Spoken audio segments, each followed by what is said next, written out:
Hey all, I'm Steve, 36. So a few years ago, I got hitched to Tina, and you know what they say, when you marry someone, you're also stuck with their mom. In my case, that's Naomi, my mother-in-law.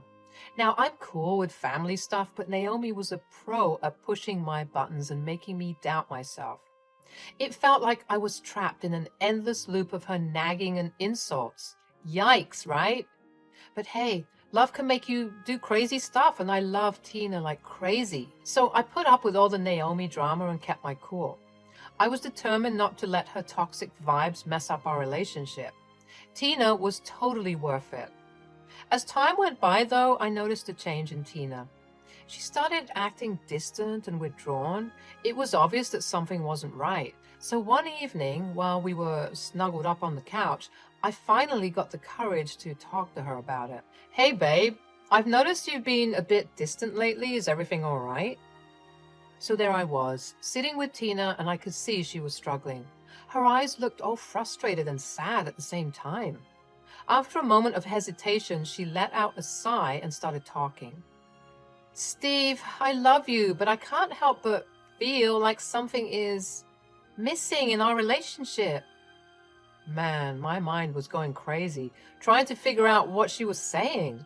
It was like a tornado inside my head, trying to make sense of her words. I racked my brain for potential problems, but for the life of me, I couldn't figure out what she was talking about. So then I asked, "What do you mean, babe? I thought we were solid." Steve, it's just, I don't feel the same respect for you as I used to. I miss the days when we were on top, when the money was flowing, and we had it all.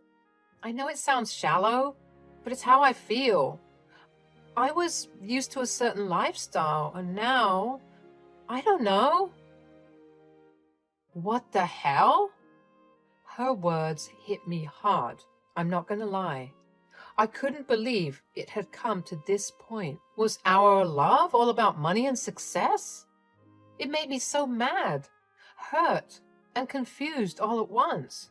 Are you kidding me, babe? Money isn't everything. Our love should be about more than just how fat my paycheck is. We've got something real and unique here, something that goes way beyond material stuff. What are you talking about? I know, Steve, but I can't help the way I feel. I miss the security, the lifestyle we had before. It was like a back and forth of emotions, love and frustration all mixed up. But no matter how much we talked, we couldn't seem to get on the same page. As the night dragged on, it hit me that our marriage was hanging by a thread. I couldn't handle her shallowness. Like, seriously. I didn't even know who I was talking to anymore. Love is about supporting and understanding each other through thick and thin, you know? Everything went downhill after that. Over time, I got fed up with Tina's materialistic mindset. Love changes, and I realized my feelings for her were different now. The spark we once had was gone, and money or things couldn't fill that void. With that new realization, I stopped holding back when it came to Naomi's mistreatment. Oh boy, was I ready to fight back, and let me tell you, things got intense. We'd end up screaming at each other whenever we crossed paths. We were all sitting around the dinner table. It was supposed to be a peaceful family dinner. Ha! Peace was nowhere to be found. The tension was so thick you could cut it with a knife, and it felt like everyone was waiting for a huge explosion. Naomi took a sip of her wine, her eyes fixated on me. "Steve, dear, I'm sorry to sound so crass, but when are you going to get your act together? I don't see any progress in your career, and it's time you step up and provide for my daughter." Well, I see the apple doesn't fall far from the tree. In case you didn't get the memo, Naomi, love and respect aren't things that can be bought and sold. I may not have stacks of cash, but I've got a heart full of love and dedication. That stuff is worth way more than any amount of money. Isn't that what truly matters? And it's not like we're swimming in poverty either. You all need to grow up.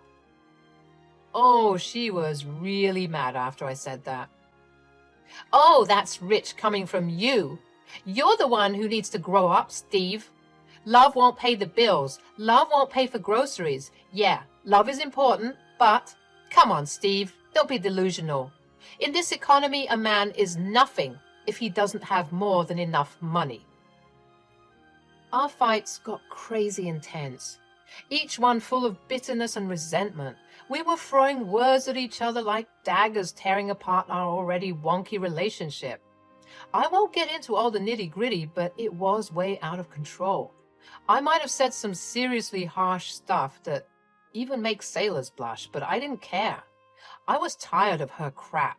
One day, Tina took me aside and I could see she was so confused and hurt. Her eyes said it all. Honestly, I was surprised at her confusion. She should have seen this coming with the way she and her mother were treating me. Steve, why are you treating my mom this way? She's only looking out for our best interests.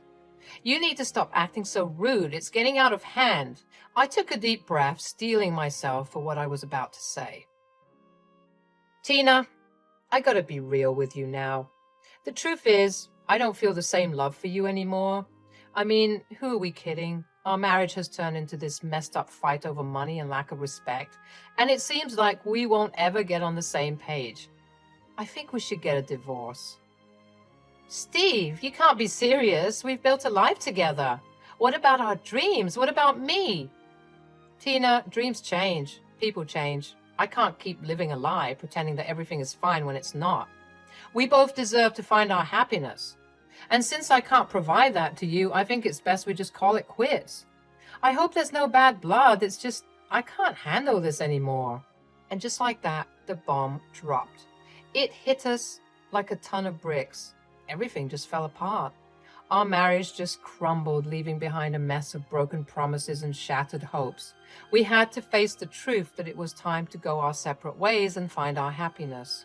Tina and I, well, let's just say things had taken a turn for the worse between us. The tension was thick enough to cut with a steak knife, and every interaction felt like a dance on broken glass. So we both agreed that it would be best if I packed my bags and found a new place to crash while the divorce proceedings unfolded. Trust me, folks, it was the smartest move we could make to avoid any more unnecessary awkwardness. We needed some breathing space, a chance to untangle ourselves from the mess we had created and figure out how to move forward. It wasn't an easy decision, but sometimes you have to take a step back to gain clarity, right? So there I was, living in my own little slice of freedom, separate from Tina, when out of the blue I received a message that turned my world upside down. It was a message from a distant relative, a great uncle I hadn't heard from in years. The message stated that his wife, who was my direct relative, had sadly passed away, and she had left behind a whopping inheritance of $2 million just for me.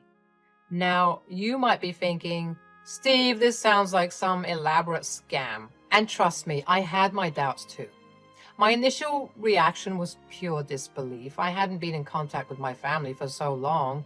I'm ashamed to admit that I didn't even know if they were still alive. So naturally, I questioned the realness of the message. I fired back a response demanding proof, thinking this was some sort of cruel prank or a scam artist trying to get their hands on my hard-earned cash. But you know what? He provided the evidence. The official documents, the legalities, everything checked out. I couldn't believe my eyes. It was as if fate had thrown a curveball my way and I had hit a home run. The weight of this sudden fortune hit me like a ton of bricks, and I found myself dropping to my knees, sobbing uncontrollably. I mean, think about it. I was getting by, earning a decent amount, but still I was feeling a bit suffocated by financial stress every now and then, as one normally does. And now, in one fell swoop, I had the chance to change everything. I literally became an overnight millionaire. The emotions that washed over me were immeasurable, to say the least. I was overwhelmed with a mix of emotions from shock to disbelief to sheer gratitude. Word travels fast in a small town, y'all, and before I knew it, news of my impending millionaire status spread like wildfire. It seemed like everyone and their mother was suddenly interested in my life. People I hadn't talked to in ages were coming out of the woodwork looking for their own slice of the pie. Amidst all the craziness and the tension, I needed some time to really think about what this meant for me. Money can be a double-edged sword, you know. It can bring happiness, but it can also mess things up. So I had to be careful about how it would affect my life. Sure, the idea of being financially free was tempting, but I knew from experience that money doesn't guarantee happiness. Hold on tight, guys, because here comes the twist. I was just doing my thing, enjoying my freedom in a separate house when out of nowhere, I got a call from none other than my ex-mother-in-law. Naomi wasted no time and got straight to the point. "Steve, I hear you're about to become a millionaire. Is that true?" I could practically hear the dollar signs dancing in her eyes over the phone. Naturally, I was skeptical. "Oh, come on, Naomi. Are you telling me you're calling just because of my upcoming wealth?" Unsurprisingly, Naomi acted like nothing was wrong and invited me over for a family dinner. Can you believe it? She said she missed her dear sister-in-law and thought it'd be nice to have one last get-together before we split for good. Eye roll. I mean, come on. I had already told both Tina and Naomi that our relationship was beyond fixing. Divorce was happening and there was no going back. So, of course, I just chuckled at how ridiculous it all sounded and gave my reply. "Naomi, let's be real here. Tina and I are getting divorced. Why would you want to throw a family dinner?" So there I was, turning down Naomi's invite to the dinner, but she just wouldn't take no for an answer. She was playing the sentimental card like a pro, trying to get me to join them. She made it sound like this dinner would be all nostalgic and full of cherished memories. I could practically see her sneaky grin through the phone, knowing she had hooked me with that bait. It was a tough call, you know. Part of me wanted to avoid all the drama and manipulation, but another part wanted closure and to face that toxicity head on. In the end, curiosity got the best of me. Against my gut feeling, I reluctantly agreed to attend the family dinner. I just couldn't resist seeing how far Naomi would go to get her way. So I showed up to the dinner, and it's like I'm some kind of superstar. Tina's whole extended family is all over me, clapping and showering me with attention. It's like I hit the lottery or something. Well, technically I did, I guess, depending on how you look at it. And then there was Naomi smirking like a cat that got the cream. She walks over, putting on that fake sweet voice of hers. Oh boy, I knew I was in for something crazy. Well, well, well. "Steve, my boy, look at you. Quite the catch, aren't you?" I could smell the deceit from a mile away. But I didn't play along, raising an eyebrow to show I wasn't buying her act. All right, folks, hold the phone, because Tina, my ex-wife, stormed in like she owned the place. Our eyes met and something was going on, though I couldn't quite figure it out. Was it regret? Longing? Who knows, but I wasn't falling for her mind games. We all gathered around this fancy dining table feeling like some messed up royal family. The air was thick with fake smiles as we dug into a feast fit for kings. Everyone was toasting and chatting politely, but I could see the hidden agendas lurking underneath it all. The taste of sweet revenge lingered as I navigated through small talk and phony niceties. As the night went on, I somehow became the center of attention, the life of the party. People hung on my every word, laughing like I was some kind of comedy genius. It was crazy how money changed things, turning me into the golden child. But deep down, I knew it was all smoke and mirrors. Money revealed people's true colors, and I could see greed and envy creeping in. But amidst all the glitz and glam, there was this bitterness creeping in. This newfound fortune felt hollow, reminding me of how shallow human interactions could be.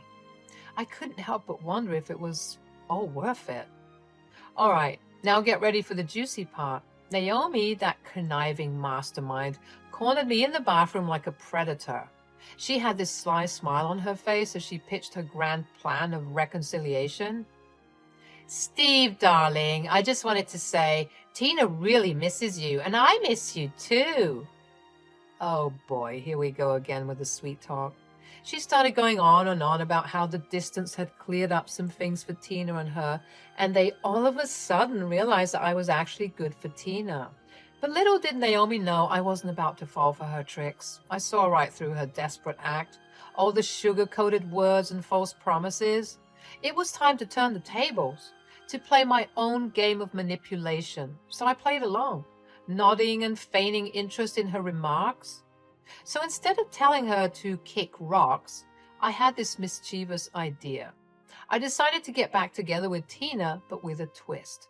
I wanted to take control for once, make a grand announcement that would catch everyone off guard. I told Naomi to gather the whole family and bring them to the dining table.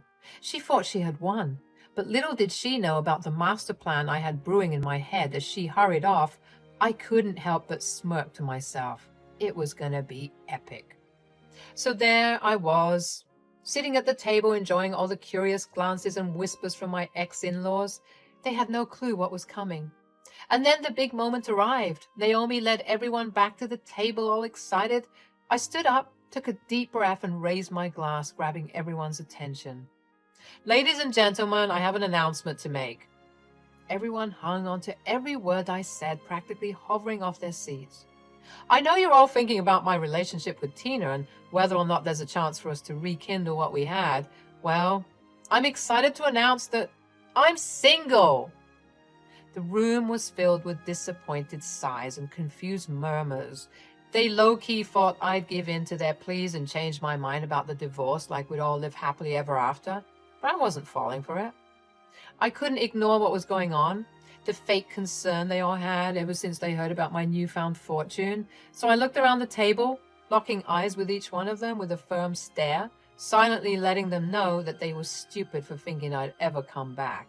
Let's not forget, just a few short months ago, you all either treated me like garbage or couldn't care less about me. So forgive me if I find it hard to believe your sudden change of heart.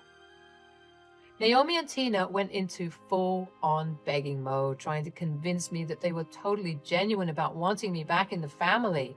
They were all apologies and promises of change, begging me to give them another shot. But you know what? I wasn't falling for their tricks, and I had had it with all their games, manipulations, and fake acts of kindness. Enough was enough. I'm done with this whole damn family. Despite my shouting, they tried their best to drag me back in, giving me their so-called genuine reasons for wanting me back. But like I said, I wasn't falling for it. I walked away from that house, their cries fading into the background as I took off. It was a moment that changed everything, a turning point in my life. I was finally free from their toxic grip, ready to pave my own way without their interference. And as I stepped out into the cool night breeze, a sense of freedom washed over me. I took a deep breath, savoring the sweet taste of independence. It was a mix of emotions, bitter and sweet, but it was a victory for me, I'll have to admit.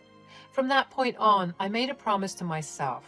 I'd reclaim my life and pursue happiness on my terms with people who genuinely love me for me. So that's how my story goes. After leaving that messy dinner behind, I returned to my own place, patiently waiting for the inheritance money to come through. The story should have ended there, right?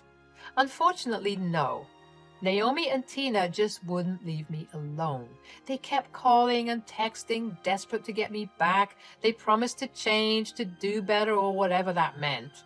I had no time for their empty words and manipulative games, though. I had enough. So I blocked and deleted their numbers, cutting ties with the toxic past that had kept me captive for far too long. Finally, the day came when the money was officially mine. It was just as overwhelming as the day I first got the news. With all that wealth, I knew I had to make a smart move. I watched all those horror stories of people who lost their money after winning the lottery, and I was determined to be one of the guys who actually used it wisely. This small town wasn't the right place for a guy with that kind of fortune. I mean, having loads of cash can attract all kinds of bad attention and enemies, so I packed my bags and said goodbye to the familiar streets and faces that used to bug me. I left without a trace, starting a whole new chapter in my life. I changed my name and moved to a different state far away from my past. There, I found a fresh start, and man, it felt liberating to have all those possibilities ahead of me. Now and then, I can't help but be curious, so I check out Tina's Instagram, and let me tell you, it's a trip. She's trying so hard to find a sugar daddy or something to fill the void I left behind. It's kind of funny to see how desperate she's become.